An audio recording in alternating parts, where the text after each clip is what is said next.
surely have had a small number of patients experience a rash on nintedanib or OFEV, but a larger number of patients on pirfenidone. And important to keep in mind that there are really two types of rashes with pirfenidone. There's a photosensitivity rash, which is a rash that's driven by sun exposure. And then there's just a typical, what we call drug eruption, that has nothing to do with the sun, honestly. And so to avoid photosensitivity, we encourage sun avoidance when possible, sunscreen and sun protective clothing, pretty straightforward stuff.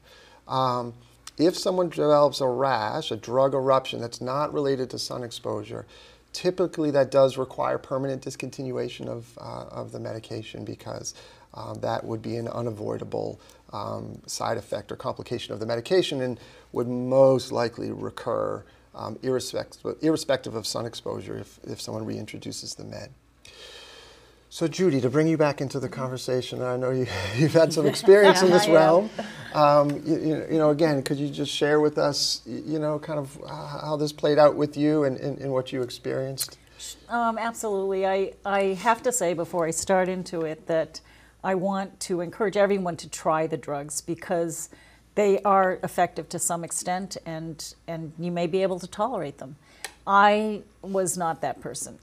I had a lot of GI issues and the rash, and I you know, it came on in a sudden burst, and it was just both of them. It was overwhelming, and very uncomfortable. Very uncomfortable. Okay. All right. And again, Katie, from the support group, I'm sure you've heard some of this stuff before, and you know. Again, I think what I've been surprised by is how different people's experiences are. That I've talked to a fair number of people who say, you know, actually it's been totally fine taking these medications. I haven't really had any effects. I've had some people who talk about how hard trying to avoid the sun is, and even who develop really serious sunburns in February in Maine. So there's just a lot of variability, and I think it's hard to predict how you're going to be able to tolerate these medications.